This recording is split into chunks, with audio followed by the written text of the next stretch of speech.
Alors, aujourd'hui, je vais te parler de l'esprit de pauvreté. Qu'est-ce que c'est que l'esprit de pauvreté? Aujourd'hui, Dieu m'a mis à cœur de te parler de l'esprit de pauvreté. L'esprit de pauvreté. L'esprit de pauvreté est un état d'esprit. L'esprit de pauvreté, c'est...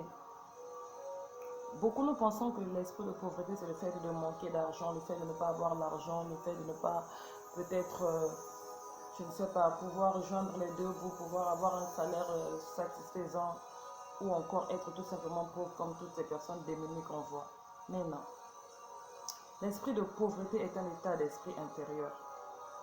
Il y a des gens qui ont peu, mais qui sont tellement riches de l'intérieur, riches des valeurs, riches d'amour à donner, riches des émotions.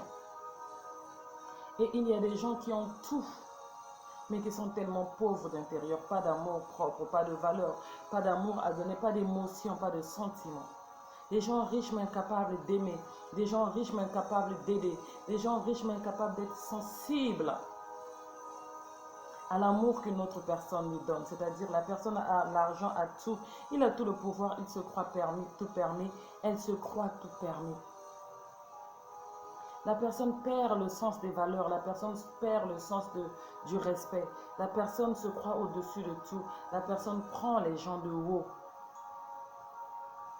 Et elle pense être riche, elle pense tout avoir, elle a le pouvoir de l'argent, le monopole de la parole, elle a le pouvoir par rapport à ses biens.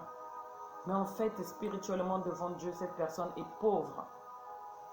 Pauvre parce qu'elle ne peut pas voir l'émotion dans les yeux de ce pauvre-là, mais qui vient de réussir un examen, qui ne sait même pas comment il va rentrer à l'université, mais qui est content déjà d'avoir réussi l'examen. Le millionnaire ne comprend pas, la milliardaire, elle ne comprend pas parce qu'elle se dit, mais oui, tu as eu l'examen, mais comment tu vas aller étudier? Qui va te payer l'école? Oui, tu as peut-être ça, mais tu n'as pas si. Oui, mais pourquoi il jubile celui-là? Mais pourquoi il jubile celle-là? Mais pourquoi elle est heureuse alors que je viens de la chasser? Pourquoi il est heureux alors que je l'ai quitté? Pourquoi elle continue à sourire alors qu'en fait je l'ai brisé? Pourquoi il sourit alors que je l'ai chassé de ma maison? On peut tout avoir, mais être pauvre d'esprit. Dans la pauvreté n'est pas forcément celle qu'on pense financière, mais la vraie pauvreté est celle du cœur, celle de l'intérieur, celle de l'âme. Tu as l'argent, oui, mais tu es incapable d'avoir de l'émotion. Malgré tes millions, malgré tes milliards, tu n'as pas d'émotion. Tu vois une petite fille dans la rue en train de jouer dans l'eau. Tu es incapable de ressentir ce qu'elle vit. Mais elle a plus de richesse que toi. Parce qu'elle elle est heureuse. Elle sourit pour une petite pluie. Elle sourit pour le contact entre ses pieds et de l'eau. Elle sourit pour cette petite banane qui lui a été donnée. Elle sourit pour cette pièce de 50 francs qu'elle a vue par terre. Elle sourit parce qu'on lui a dit un bonjour, un tu es belle, un tu es beau. Il sourit tout simplement parce qu'il vient d'apprendre qu'il va pouvoir manger tel ou tel plat qu'il n'a jamais mangé. Il est content, il est heureux. Pour des petites choses, mais il est riche du cœur parce qu'il a un sourire à donner. Il exprime une émotion. Chose qu'un milliardaire, une riche milliardaire ne peut pas faire. La pauvreté est un état d'esprit. La pauvreté n'est pas une histoire de monnaie, de ce que l'on touche, mais la pauvreté est intérieure. Une personne dépourvue d'émotions, tu es riche, tu as tout, tu es axé sur la richesse, axé sur l'héritage, axé sur les avoirs, les acquis de ce monde, les biens matériels, que tu en as oublié l'essentiel, le cœur. Tu ne sais pas comment aimer, tu ne sais pas comment apprécier ceux qui t'aiment, tu ne sais pas comment donner de l'amour en retour. Il y en a qui disent, tu sais, moi, vos histoires d'émotions, je ne suis pas dans vos histoires d'émotions. J'ai été choquée quand j'ai entendu cette phrase. Au début, tu sais, quand tu ne connais pas ta valeur, au début, tu sais, lorsque tu ne sais pas qui tu es, au début, tu sais, lorsque tu es dépendant ou dépendante affective, quand tu entends certaines phrases, tu te dis, mais c'est moi qui ai un problème. La personne a raison. Je pense qu'il est peut-être temps que je puisse voir mes émotions. Je suis peut-être trop émotif. Je suis peut-être trop sentimental. Je suis peut-être trop romantique.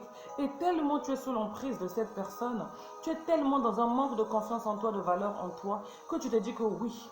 Et tu commences à régler ton côté sentimental, tu commences à diminuer ton côté émotionnel, tu commences à diminuer ton côté romantique, tu commences à même te poser des questions si tu ne dois pas arrêter d'aimer les gens. Mais, erreur, chose à ne pas faire. Parce que être pauvre d'esprit, c'est te détacher de toutes ces choses-là.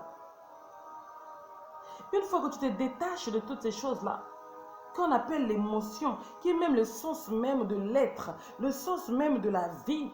Il dit, garde ton cœur plus que toute autre chose, car c'est de lui que jaillissent les eaux vives. C'est de lui que jaillissent les sources d'eau vive. Ce n'est pas seulement parce qu'il donne le souffle de vie, parce qu'on respire, mais c'est là que jaillissent les eaux vives. Les eaux vives, c'est quoi? C'est cette joie, ce sourire, cette émotion que tu peux sentir, cette sensibilité que tu as au cœur lorsqu'on te fait mal, lorsqu'on te touche, lorsqu'on te pince. Mais quand on vient t'enlever de tout ça, lorsqu'on vient te prendre tout ça, qu'est-ce qui te reste? Tu deviens insensible. Mais quelle différence y a-t-il entre toi et une personne qui est paralysée, une personne qui vient de faire un AVC? Parce que cette personne paralysée ne ressent plus de sensibilité. Quand on le tape, quand le pique, il ne sent rien. Il ferait tout pour ressentir quelque chose. Mais toi, tu as la sensation. Et tu veux le perdre parce qu'un coach a dit, parce qu'une femme a dit, parce qu'un homme a dit. Toi, tu as de l'émotion. Cette capacité à compatir à la douleur de l'autre, au mal de l'autre, à la souffrance de l'autre, à la situation de l'autre. Toi, tu as la compassion, cette capacité à ressentir la douleur de l'autre, à se mettre à la place de l'autre, à vouloir soutenir l'autre dans son état de faiblesse, quand il manque, quand il ne peut pas faire, quand il n'a pas. Mais manque de confiance parfois, prise par exemple sous le joug d'une personne qui est un pervers narcissique, une perverse narcissique qui te manipule, qui te domine. Tu peux te dire que c'est toi le problème. Moi, je devrais arrêter de partager. Je devrais arrêter d'héberger un peu tout le monde. Moi, je pense que je suis trop dans les émotions, je suis trop dans les sensations. Oui, je ne te dis pas ici d'exagérer, d'être trop bon, trop collant. Mais je suis ici en train de te dire, ne deviens pas pauvre de cœur. N'éteins pas la lumière que tu as en toi pour devenir pauvre de cœur. Parce que la vraie pauvreté n'est pas celle de manquer de la monnaie, des billets de banque. Mais la vraie pauvreté est celle du cœur. Parce que la Bible dit, que vaut-il à un homme de gagner le monde s'il perdait son âme? Parfois, ce verset, nous le traduisons seulement avec le côté mystique, spirituel des loges, des sectes, perdre son âme par magie, sorcellerie et tout ça. Non, mais il y a perdre aussi son essence vitale, en perdant l'émotion, en perdant le sentimental, en perdant l'émotionnel, tout simplement. C'est ça les sources de vie, c'est ça l'essence vitale d'une personne. Que vaut-il? Oui, les riches sont comme ça. Les hommes d'affaires n'ont pas des émotions. Dans le monde d'affaires, il n'y a pas des émotions. No pitching in business, comme disait Kofi Gombo dans la série ivoirienne de Go Michel.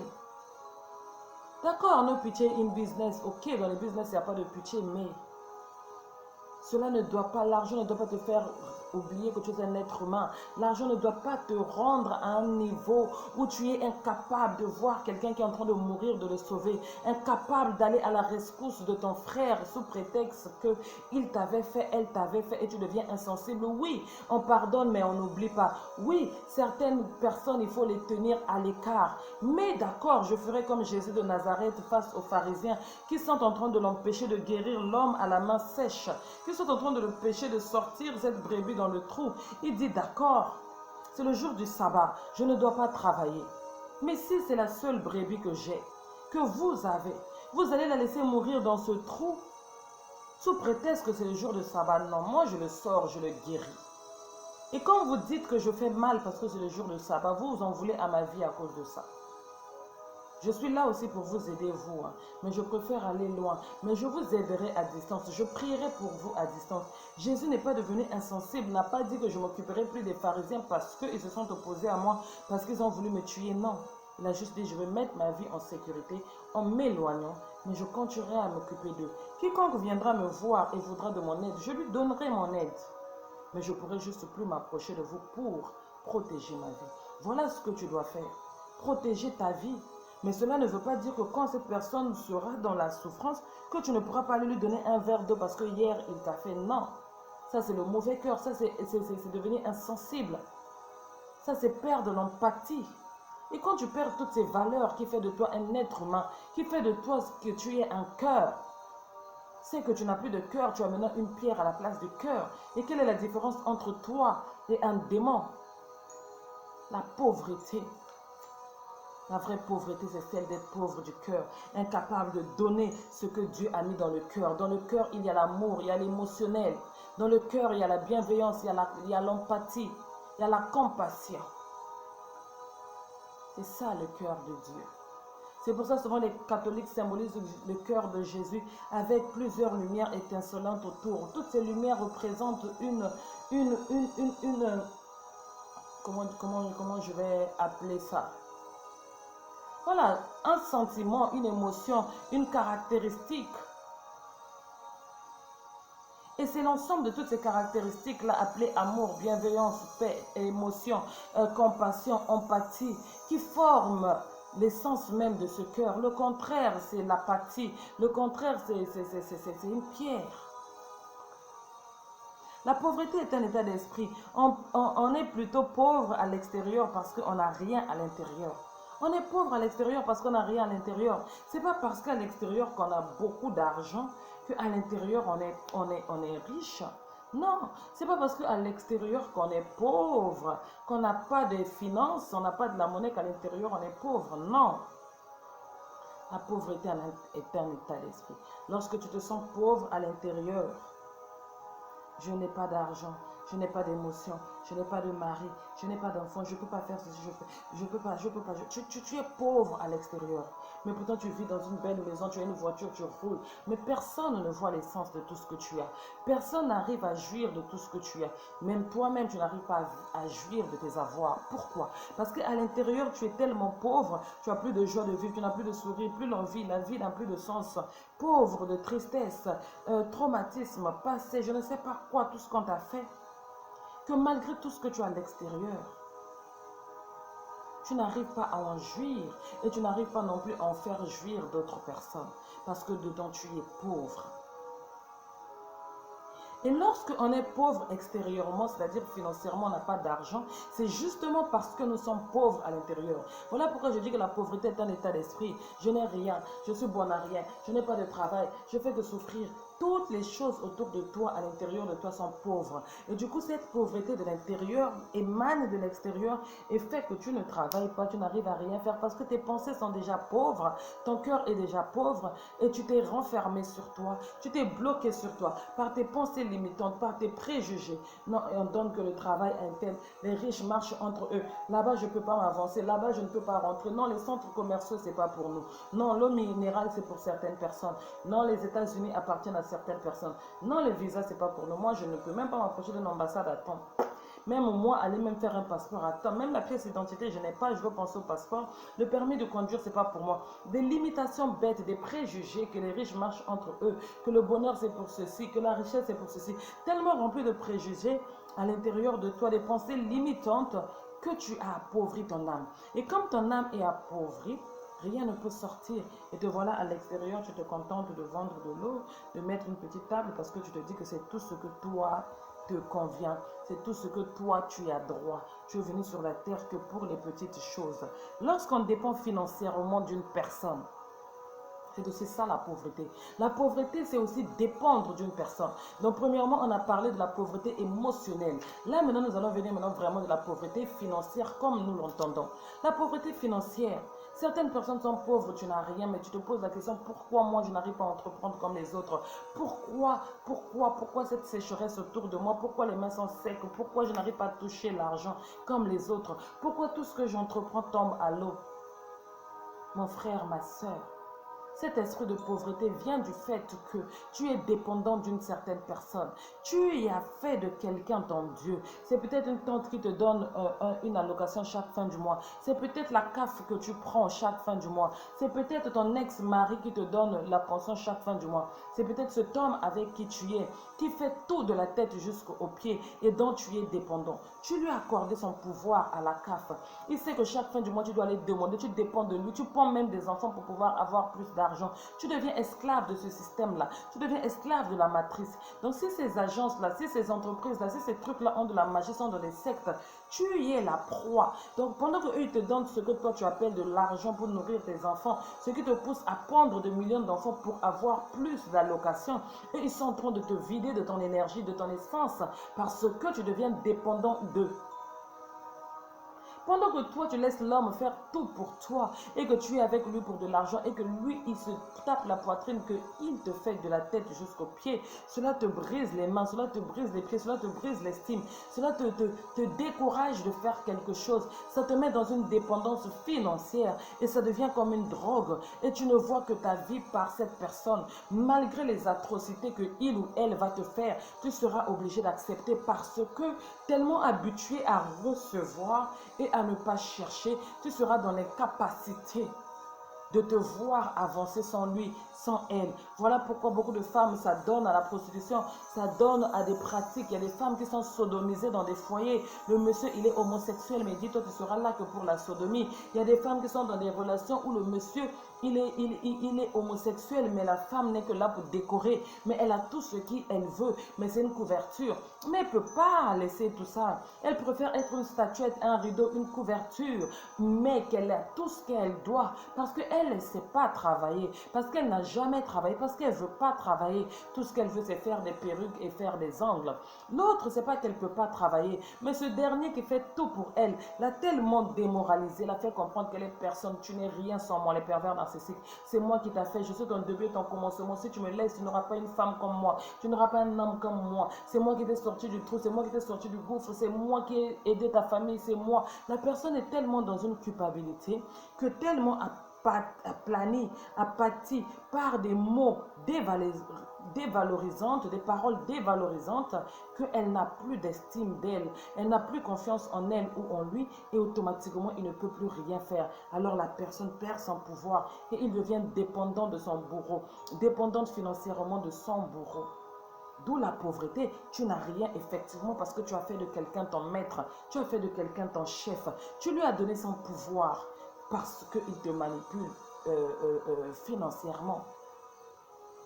Toi qui es dans le cadre où tu es avec un homme, une femme qui est dans des loges, des sectes, des choses mystiques, et cet homme-là, sa source de revenus, c'est de l'argent sale. Ça peut être l'homosexualité, c'est de l'argent sale parce que la sodomie est interdite dans la Bible. C'est de l'argent qui vient du bas astral, du monde des ténèbres. Cette personne-là est dans les sens occultes, la magie des loges, des sectes, c'est l'argent sale. Ils sacrifient des gens, c'est l'argent du sang, c'est l'argent des corps, c'est l'argent des gens qui sont volés. C'est l'argent, par exemple, volé, comment dirais-je, obtenu de façon malhonnête dans une entreprise. C'est l'argent du viol, c'est l'argent de la contrefaçon, c'est l'argent, je ne sais pas de quel business noir, de la prostitution de certaines filles qui sont enfermées dans des endroits et on les prostitue, on prend cet argent, on vient toi la dame, on te donne, on vient toi le mec, on te donne, toi le gigolo qui ne travaille pas, pendant que cette femme couche avec les Balthazar pour avoir les millions, l'argent sale. Mais lorsque ça arrive entre tes mains, incapable que tu fasses quelque chose avec, et tu vois que non, tu t'appauvris, tu ne trouves pas de travail, tu ne fais rien. Pourquoi? Parce que tu es habitué à recevoir, d'accord? Tes mains ne manquent pas d'argent parce que cet homme, cette femme vient toujours te donner. Mais vu que son argent est sale, vu que son argent vient de la source satanique, la sueur des gens, les pleurs des gens, je ne sais pas, les combats des gens, le sang des gens, toi, entre tes mains, ça ne peut pas te donner de la richesse, ça ne peut pas te donner de la santé, ça ne peut pas te donner des idées. Donc tout ce que tu possèdes, ton sucre de l'intérieur, du cerveau qui va te pousser à penser rien. Tu ne penses pas à entreprendre, tu ne penses à rien faire. Tout cet argent, tu vas le mettre aux dépenses. Ça ne va que faire sortir, apporter des problèmes, régler des problèmes pour les autres, être des solutions pour les autres personnes, mais sauf toi. Ça va assécher le sucre en toi. Tu n'auras plus d'émotions, tu n'auras plus des rêves, tu n'auras plus de visions. Ça va éteindre tous tes rêves parce que quand Dieu il parle dans le cœur. Donc ça va éteindre tous les rêves à l'intérieur de toi. Ça éteint ton intellect, ce qui te donne la capacité à faire des projets, à penser des projets, à concevoir des plans de la vie, les plans du futur. Ça vient éteindre tes rêves, ça éteint tout en toi et tu deviens dépendant de cet argent. Tu le prends, tu l'investis dans des choses. Tout ce que tu fais, ça ne marche pas. Ça attire envers toi que les malfaiteurs, ça attire envers toi que les autres voleurs, ça attire envers toi que les gens malades que tu dois guérir, ça attire envers toi que des problèmes que tu dois solutionner, ça attire envers toi que des autres démons qui viennent comme des Madians pour bouffer ce que toi on te donne. Pourquoi? Tu vas te poser la question, mais je ne comprends pas pourquoi je ne me développe pas, je ne crée pas quelque chose, une entreprise,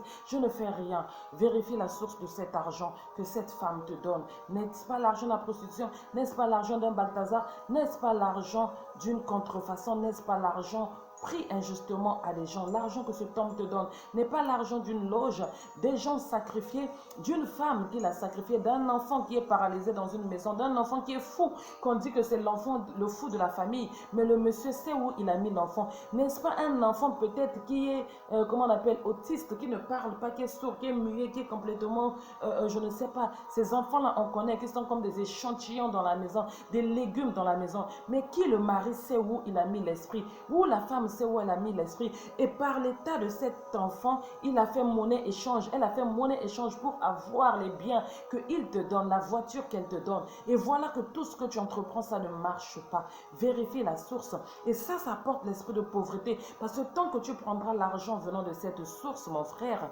tout ce que tu entreprendras avec ne marchera pas, ma soeur, tout ce que tu feras avec ça ne marchera pas. Et même lorsque tu voudras faire un travail, un métier, un embauche quelque part, on ne te prendra pas. Parce que tout ce qui fait ton intelligence, tout ce qui fait ton cœur, tout ce qui fait ta lumière, tout ce qui fait ton étoile est récupéré par cette personne dont tu es dépendante financière. Donc l'esprit de pauvreté, c'est aussi cette capacité-là à faire d'une personne notre maître. Donc là où nous devons avoir la prospérité, nous prenons nos années de prospérité, nous prenons notre cuvette de prospérité, nous prenons notre bassine de prospérité, nous prenons notre calebasse de prospérité et nous la donnons à la personne qui nous, comment je vais dire, cette personne qui nous nourrit, cette personne qui nous remplit, cette personne qui déverse sur nous, cette personne de qui nous sommes dépendants. Comment ça marche? Dans le monde spirituel, chacun de nous a un héritage, chacun de nous a un niveau de prospérité, chacun de nous a quelque chose que Dieu a gardé. Personne n'est venu ici brave à notre Père a un talent pour qui que ce soit, notre Père a une destinée pour qui que ce soit, notre Père a de l'héritage pour qui que ce soit. Il dit l'or et l'argent l'appartient. Mais par contre, cette personne qui est riche, qui utilise son argent pour te faire nourrir toi, pour ne pas que tu meurs de faim, pendant que tu pleures, Seigneur, je veux à manger, Seigneur, je n'ai rien. Dieu touche cette personne-là. Qu'il soit dans les loges, que ce soit de l'argent propre ou sale, mais tu es dépendant de cette personne, parce qu'il n'y a pas que ceux qui ont l'argent sale, même si cette personne a l'argent propre. Mais tu ne fais rien de ta vie, c'est cette personne qui te nourrit, qui fait tout. Il devient ton Dieu. Qu'est-ce que Dieu va faire? Ok. Comme lui, il est pauvre d'esprit, comme lui, il est estropié, comme lui, ses deux pieds, il ne sait pas s'en servir, ses deux mains ne savent pas s'en servir, sa bouche, elle ne sait pas s'en servir, les talents que je lui ai donnés, elle ne sait pas s'en servir, mais en même temps, c'est mon fils, en même temps, c'est ma fille, je ne veux pas le laisser mourir, il ne sait pas réfléchir, il est bête, il est stupide, en tout cas, tout ce que j'ai mis en lui, il ne sait pas les exploiter, tout ce qu'il sait faire, c'est être à la piscine de Bethesda et commencer à dire qu'il n'y a pas quelqu'un pour le pousser dans l'eau, il a besoin qu'un ange vienne le prendre, le soulever pour le pousser dans l'eau, il n'y a pas de souci, j'envoie un ange qui va venir le bénir, mais c'est cet ange-là que je vais bénir pour lui donner la bénédiction, parce qu'à lui, je ne peux pas lui donner la bénédiction, il est estropié, il ne sait pas se lever, elle ne sait pas se lever pour travailler, il ne sait pas se lever pour travailler, il ne sait pas aller faire telle ou telle chose, pourquoi je lui donnerai, puisque si je lui donne, il va faire comme l'homme au talent, qui avait enterré le talent, pendant que l'autre est allé multiplier le talent, développer le talent, chercher le talent, multiplier le talent, pour que je sois fier de lui. L'autre s'est dit que je suis méchant, je suis violent, je suis un mauvais patron. Il a pris le talent et il l'a mis sous la terre. Ça n'a pas produit. Je suis revenu année après, mois après. Je l'ai trouvé là, pleurant qu'il n'a rien. Je l'ai trouvé là, disant que le talent, il est enterré par peur. Je l'ai trouvé là, disant que personne n'est jeté dans la piscine. Qu'est-ce que je fais? Je remplis à celui que j'ai donné. Il est écrit que non, à celui qui a, on donnera encore plus, mais à celui qui n'a pas, on ôtera même ce qu'il a. Donc toi, tu es là, tu passes ton temps à pleurer, tu n'as pas, tu n'as pas, tu n'as pas, tu attends que la tante donne, le mari donne chaque fin du mois, l'oncle là que tu écris chaque fin du mois qu'il donne, tu n'as pas, tu ne multiplies pas, tu ne développes pas ni ton talent, ni ton intelligence, ni ton corps. Il y a sûrement quelque chose que Dieu t'a donné, tu ne le multiplies pas. Et il y a un homme qui veille à tes dépenses, un homme qui pense à toi, une femme, un oncle, une tante. C'est cette personne que Dieu va bénir. C'est la cruche de cette personne que Dieu va remplir. C'est la bassine de cette personne que Dieu va remplir. Parce que tu es son enfant, tu pleures. Même si tu es un enfant stupide, il est conscient que tu es un enfant stupide, mais c'est un père aimant. Donc, il ne va pas te laisser pleurer, il ne va pas te laisser souffrir. Il va continuer à envoyer cet ange pour venir te nourrir. Mais après, ne te plains pas de rester pauvre, parce que tant que tu demanderas à cet oncle, à ce frère, à ce mari, à ce copain, à cette femme, lui, il ne lui fera manquer de rien. Parce que lui, il se laisse pour aller chercher. Lui, il va tuer. Lui, il va se prostituer. Lui, il va au travail. Lui, il fait quelque chose pour obtenir cela. Que ce soit dans le bon ou dans le mal, mais en tout cas, il se secoue. Dieu va ouvrir les portes. Donnez-lui au moins ce que se secoue. Même si c'est dans les loges, même si c'est dans la fraude, même si c'est dans le vol, dans le viol, au moins il se secoue, il rapporte quelque chose à la maison pour ne pas que mon stupide de fils me crie, pour ne pas que mon stupide de fils pleure, pour ne pas que mon fainéant de fille ou de fils pleure. Je suis obligé d'ouvrir ces portes que ça marche. Et te voilà, cet oncle ne manque jamais d'argent, cette tante ne manque jamais d'argent, cet homme a toujours d'argent, cette femme a toujours d'argent et tu es jaloux, tu ne comprends pas l'esprit de pauvreté. Oui, tant qu'il sera ton pourvoyeur, tant qu'il est la personne qui fait que toi tu manges, que tu es le pain sur la table avec tes enfants, Dieu ne te fera pas tarir sa source, Dieu ne séchera pas ses paniers.